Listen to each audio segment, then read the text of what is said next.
All right, this best of 5 continues, guys, and players swap colors, so I kind of messed with my overlay here one sec. Or not my overlay, my brain, I guess, as I set up the overlay. Anyways, that is beside the point. Welcome back to the No Dice Gaming Showmatch series, guys. If you look at the top right corner of the overlay real quick, this lovely little thing is the team icon of these wonderful people putting this together. $1,000 put into the prize pool for today, and some absolutely top-notch StarCraft 2 ahead of us. Without further ado, though, I'm Rifkin, joined by Zombie Grub, and spawning in the top left corner of the map, currently leading 1-0 at the moment in this series. It's going to be the Red Terran player from Team Liquid, Taeja. And at the top right, as the blue Zerg, it is CM Revival. Again, kind of the new pickup, and it's his map choice, so a little bit confusion. I know before the break I had announced Habitation Station. I had assumed it was going through order, but I guess those were the 5 maps left to pick with, so that was my mistake. But loser's pick in the Showmatch series is kind of a nice advantage to have, I guess. It's weird to consider, but I mean, if you get screwed on one map, last thing you want to do is go into another map that's maybe unfavorable for you. Yeah, well, I can see why you thought it was in order, as it was 1, 2, 3, 4, 5. Yeah. It's usually when it's in order, but no, it wasn't. But that's really good for Revival, as of course he was the one that lost first one. Not that he's going to lose all of them, but I mean, say he does lose this one, it's always nicer to have your map choice. This is the thing, like, you're coming up against Taeja too. Like, Revival's a good guy. I don't want to take anything away from him, but like, you got to keep in mind, Taeja's like pretty much like one of the best players of 2013. I'm gonna be bold enough to say that, not even just Terran, but like one of the better players in StarCraft 2, period. This is probably a very difficult show match for Revival to fight. But that being said, maybe ZVT's his best matchup. I don't know. I know that a lot of Terran players have been kind of lamenting over Protoss, and Taeja is probably very happy he's fighting against Zerg today. Yeah, well, that's definitely true. I was trying to think of what was Revival's best when he was in Pro League, and I want to say that his EVP was the strongest just because he was always practicing, and that's actually... Did he win that tournament? God. I'm going to Google this afterwards, but yeah, anyways, I don't know about his EVT, so it doesn't really matter.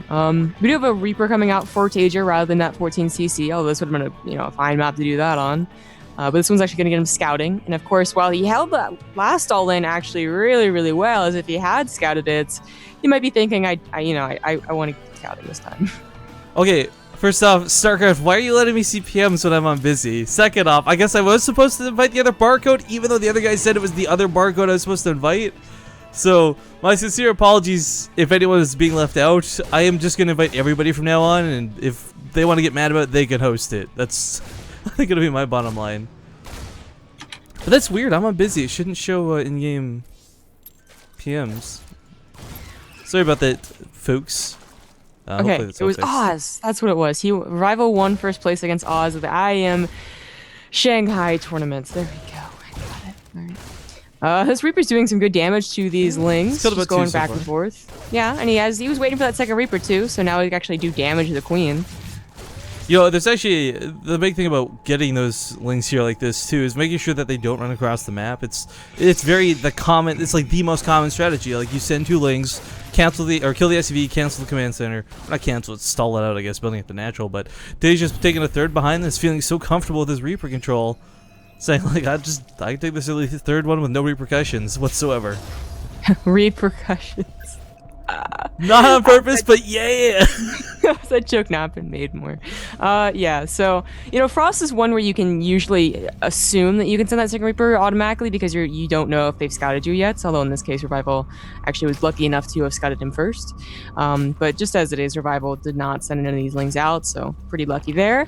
This Reaper is gonna die. It doesn't run. Yeah, speed has finished. Third base being taken behind this. I like this out of Revival. Like, no matter what happens, like even in that last game when it was all in, failed early on, like, he still played it cool behind it. I don't know if he necessarily go for the same strategy, knowing that Taeja's gonna have more units available to him this time.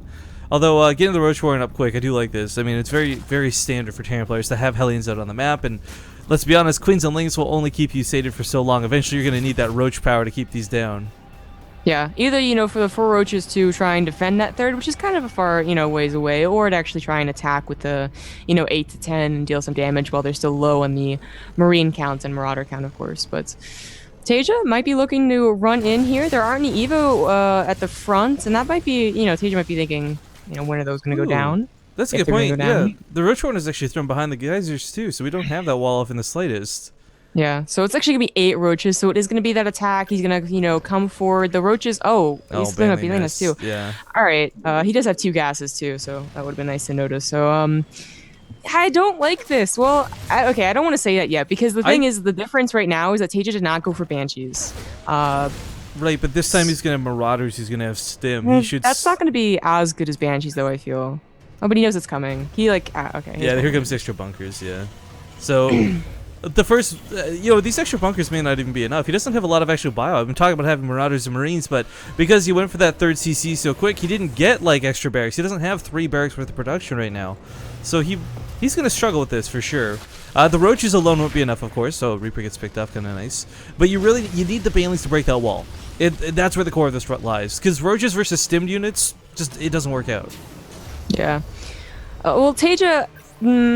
Oh, okay, he's doing 2 more bunkers. I was like, if 3 bunkers is okay, but you really want to just start to overproduce bunkers in the worst case scenario is that you have more bunkers than you need, which actually isn't that bad as long as you are surviving. So, yeah, Taeja, he should be okay, especially with the micro that he has, in terms of pulling back from the bunker. But we're about to see Revival goes in with a lot of Banelings, immediately pulls back, and actually kill the bunker. Yeah, that's actually gonna screw him a little bit here.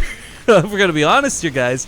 If he's gonna be pre-pulled into this bunker may go down. He actually stopped preparing it for some reason, but that being said, there's another bunker behind us. We got Deepest on high ground. He's repairing this one. He wasn't for a while, and that's why it's so low, and it's actually gonna go down.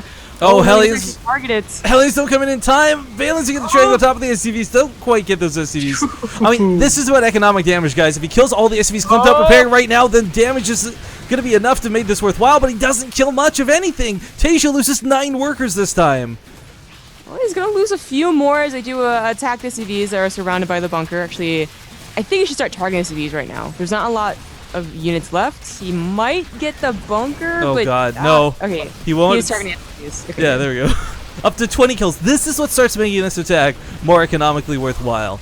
I mean, because Revival just droned behind this guy. Look, it's 25 workers to 60. I don't care how good or overpowered you think mules are. It's 25 workers to 64. Yeah, he killed 21 workers, which I was going to say the 30 is like where it's for sure that the Terran's not going to be able to come back. Because the thing is that while it did do good economic damage, as long as Taeja has, relatively timed medevacs, he can return a lot of the damage just with, micro when the drops and stuff, because your Spire is going to be pretty late. Although, Taeja did not do that Sarper down before that attack happened, so they might pair up not so badly. But yeah, there's actually some messed up micro from Taeja in that defense of that all-in right there. So yeah, I feel like he could have helped, a little bit better. Yeah, he pre-pulled for that first bunker and then withdrew from it before it even got a chance to repair. I mean, weird little things, but he's still gonna go for a bit of a counterattack. He knows he has to do a bit of damage back to his opponent. He certainly got Widowmine counts where if Revival's being dumb or lazy in A moves, the Widowmines will carry him through this. But if Revival just does that really selective Zergling micro, splits up into clumps of 3 or 4 at a time, triggers the mines as the Banelings clean up the bio, Revival's gonna hold this no problem. Yeah, and Taeja knows that he can't push in without medevacs. It's just way too risky. Like, maybe he catches Revival with absolutely no units because Revival is being really greedy, but do you really want to sacrifice what is your only army to, that if? Not so much. So, placing the Widowmines down in the Zelnaga and actually at the top is pretty good, too. This is really nice creep, actually. Every second that he takes away from Taeja's third is just, even further ahead he gets in this game. Is he able to defend this follow-up attack? Revival did drone up just a little bit more, but only up to 58, and now he's producing nothing but roaches. He might be trying to hit some type of 1-1 attack with Roachling a Bane. 1-1's still not that close to finishing. I think it's more about speed than the 1-1, but you're right. Those all time out around the same time. Yeah, definitely the Baneling speed, I would say, because he's going to be on creep, and Taeja... Well, fighting anything off creep sucks, period. Even if you have Baneling speed, but it's even worse if you don't. Yeah, okay. Taeja's gonna come forward and see this, and he's got the pickup. They're gonna trade a little bit before he does so. He wants to throw down bunkers. He's gonna want to try and probably nice target fire. Really nice target fire. Oh wow, Revival has to give up on it, and speed just finishes after that happens. But there's gotta be bunkers there, and there's so many Banelings. Yeah. The thing is too, the bunkers, guys, there's enough roaches here where they can start one volleying down the the bunkers, you don't have to rely on the banelings as heavily, but he's got to be careful of these Widow Mines. Nice, this is that segmented micro I was talking about. He knows this is coming, but Taeja also unburrows what this is happening too. Gonna get a big hit off on the banelings, huge explosion there. We got a ton more behind these roaches, but still kiting like a madman. Taeja is trying to stay in this game. There's but one bunker to defend with right now, and I don't know if this will be enough. Production will hopefully carry him through this. He's got a couple Widow Mines, but that's so many more banelings coming in the rear. Good game is called. Revival manages to pull it off in game number 2. Now evening the series up 1-1. So besides taking a lot of damage in that initial attack, which was really really good, it was also just, I think Taeja expected to be able to, you know, Revival was like droning up and going to Spire and like the typical stuff, not a follow-up all in. Nope. Well, now we actually have Habitation Station. This is Taeja's map pick, so we're going to hop into that.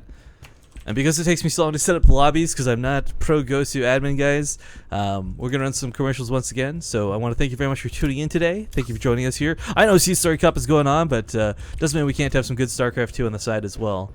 And we'll be back in just a moment. So thanks for tuning in. We'll see you guys in a couple minutes.